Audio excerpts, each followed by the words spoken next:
Magtimpla tayo ng kape. May mga gamit naman ako dito, may mga ingredients ako para doon sa kape natin. So meron akong gustong i-try naman tayo sa Let's Go. So meron din tayong pag-uusapan ngayon kasi sobrang dami ko nababasang komento. So tara, magkape tayo habang pinag-uusapan natin yan. Let's go. Akong binili dito na liquid coffee concentrate. Hindi ko pa siya alam kung anong lasa niya, kung masarap pa siya or hindi. So bumili rin ako dito ng milk. Meron tayong milk dito, meron din tayong syrup, meron din tayong yellow dito. Dami ko nakikita sa comment section na umamin ka na, bading, bakla, diba? Saka, ano bang mapapala natin kung malalaman natin kung bakla yung isang tao? So, yun ang simple kong tanong sa inyong lahat. Pag nalaman niyo bang bakla ang isang tao, utak meron kayo, tapos yung mga tao na yan, hindi ko alam kung bakit pinoproblema nila yung problema ng ibang tao. Ayoko nga niyong sagutin dahil masaya ako sa buhay ko, kung ano yung pagkatao ko, mahal ako ng magulang ko, mahal ako ng mga taong kapisngi na sumusuporta simula umpisa hanggang ngayon. Doon pa lang sobrang salamat. So hindi ko kayo hahayaan bigyan kayo ng pagkakataon para laitin ako, i-judge yung pagkatao ko. Kung ganyan yung nakikita nyo, yan yung paniwalaan nyo.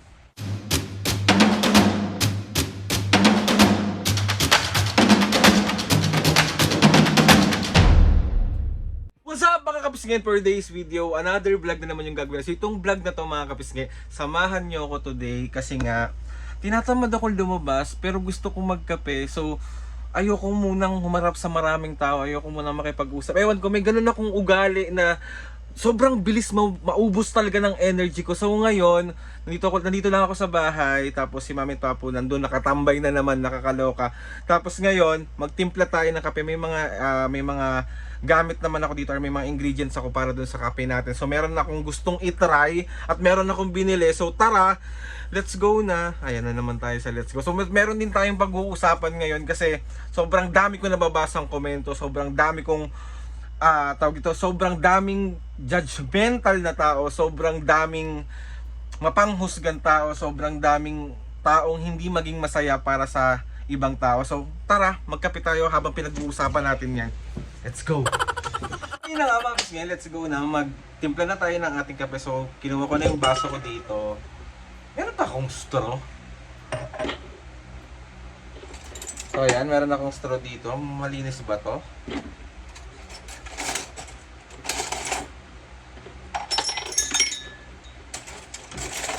So, kunin natin yung mga kailangan natin kunin sa ref.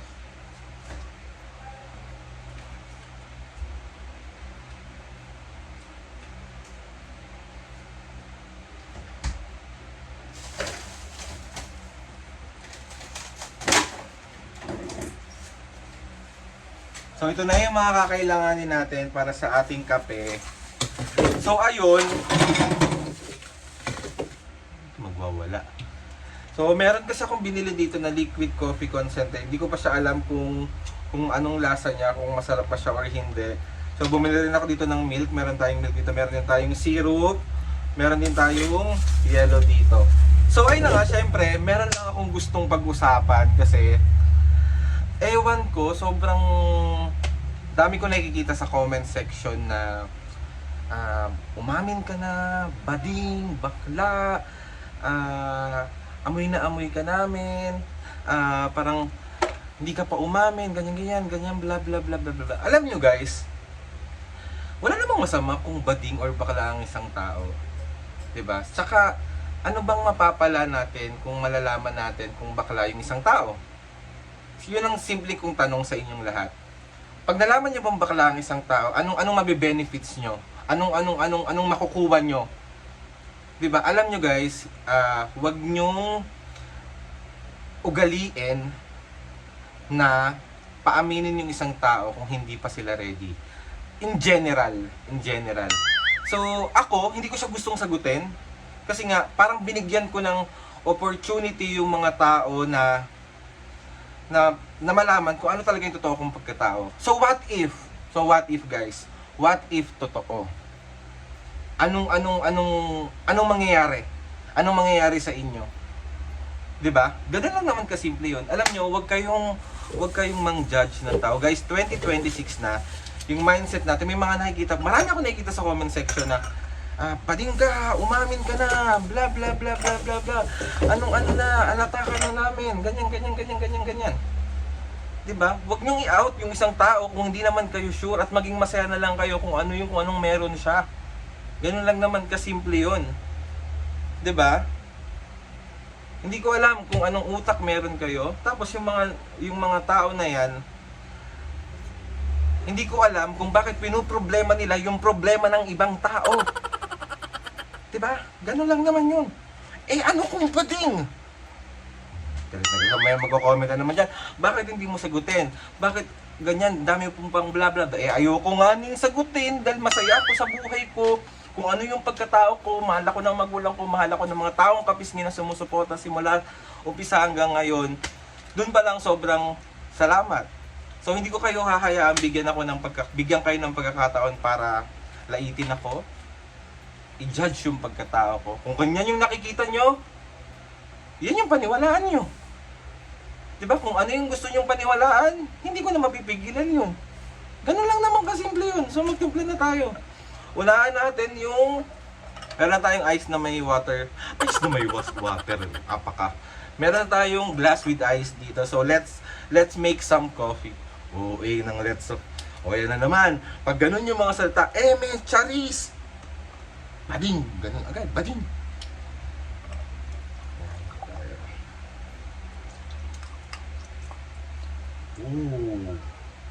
Hindi sobrang dami ng milk ko.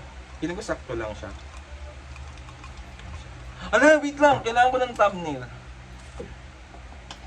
Picturean niyo ako. Natripan ko lang mag-vlog. Kasi wala na ako na-upload. So mag-vlog lang tayo. Magkape lang tayo dito. So tingnan na natin siya. Naiinis ako. Hindi ko maano.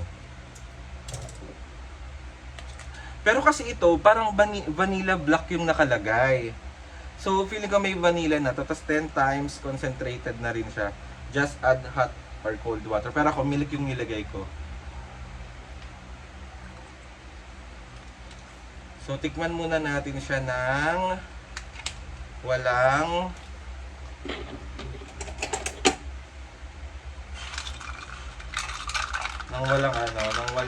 syrup. Hindi ko pa siya nilalagyan ng syrup eh.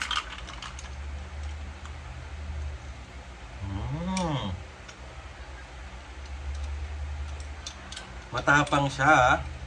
Matapang siya at masarap. Pero lalagyan pa rin natin siya ng syrup. Gusto ko kasi yung naghahalo yung tamis tsaka yung tapang. Ayoko lang naman na puro tapang. So dapat sakto lang.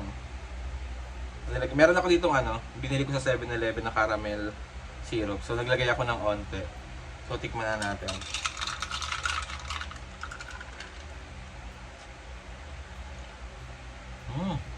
Sarap. In fairness. Feeling ko tama na yung ice natin, tama na yung milk natin. Concentrated nga. Ewan ko guys, sobrang hilig ko sa kape, pero guys, dito, sobrang hilig ko rin sa water. So, lagi kong chine-check yung sugar ni Mami at Papo, lagi ko rin chine-check yung sugar ko kung kamusta na ba. So, okay naman. Tayo ng kape, samahan nyo ako. And alam nyo ba, sa hilig ko talaga magkape, halos karamihan dito sa Sampaloc, naikot ko na talaga yung mga coffee shop dito. May mga iilan talaga na binabalik-balikan ko talaga kasi nga masarap talaga yung kape nila. Tapos may mga coffee shop na saktuan lang, may mga coffee shop na hindi masarap, so hindi na ako bumabalik. So bibigyan ko kayo ng mga ilan na binabalikan ko talagang coffee shop around dito sa Sampaloc or dito sa medyo malapit sa amin. Yung Santa Cruz Cafe sa may harap ng Dr. Alejandro Albert Elementary School sa may Dapitan. Tapos, ano pa ba? Loli's Cafe dito sa may Vicente Cruz, between Vicente Cruz and Miguelin. Masarap din yung kape nila. Tapos, 88 Cafe. Masarap din yung kape sa may Dos Castillas. Saan pa ba? Yun lang talaga pa yung binabalik-balikan ko talaga na kapag nagkikrave ako ng kape, sila talaga yung pinupuntahan ko. Especially si Santa Cruz Cafe, sarap ng Spanish nila doon.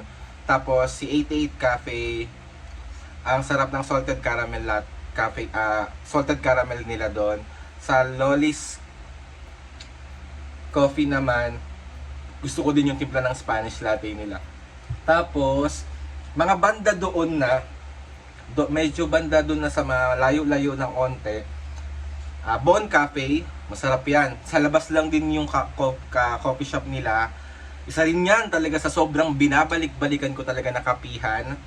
Tapos, sa may harap ng SM San Lazaro, si Mama Bean, masarap din yung kape nila. Pati sa Kirikada, masarap din yung kape nila. Siyempre, pag medyo malayo, doon tayo sa Brewin, sa tropa ko kay Winona, masarap yung kape talaga niya, pati yung pasta niya. So, saan pa ba?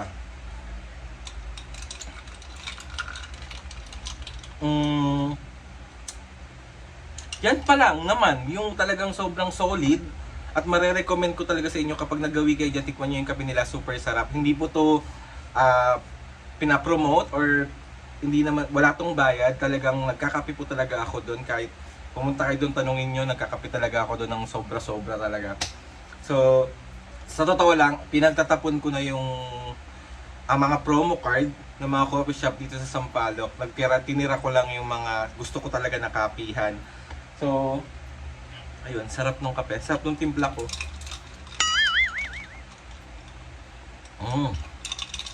Perfect. So, pero wag kayo maglala. Sige, magbablog ako ng mga coffee shop around dito sa Sampaloc na masasarap talaga. So, papakita ko sa inyo yung place. May mga place na, may mga coffee shop na hindi maganda yung place, pero masarap yung kape. Pero, tapos may mga coffee shop na masarap yung, na maganda yung place, pero hindi masarap yung kape. So, ganun. Iba-iba talaga siya. So, ayun na nga. Salamat sa pagsama sa akin ngayong magkape. Sarap. Soon mga pisngi, magkape tayo, mag-coffee talk tayo. Masarap kaya. Ako sabi ko nga sa inyo kung bibigyan ako ng pagkakataon makipag-date, ang gusto kong date is coffee date. Tapos malalim na kwentuhan. So yun yung mga trip ko talaga. Pag-usapan natin yung walang ganun be. Pero nag-uusapan lang dito yung ano. Diba? So, kape-kape. Rock.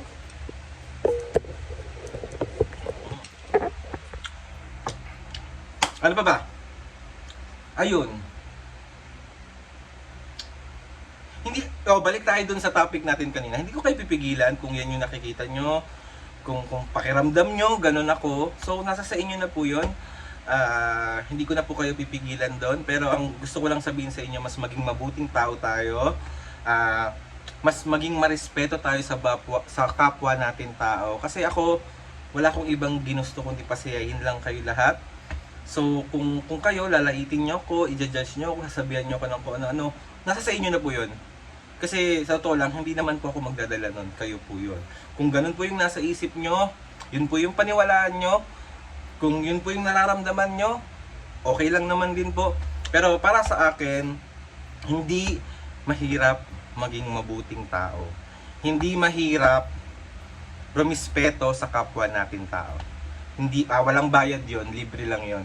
So, piliin natin maging mabuting tao araw-araw. Yun ang turo sa akin ng mami at papo. Kasi, alam nyo guys, hindi magre-reflect sa atin yung mga sinasabi natin, yung mga kino-comment natin ng mga bad things about sa ibang tao. Alam nyo kung kanino magre-reflect. Sa pamilya nyo, sa mga taong nagpalaki sa inyo. So, ganun lang yan. Maging mabuting tao tayo. Diba? Kung may nakikita kayo, napapansin kayo, hindi lang sa akin, sa ibang tao, ay, bading siya.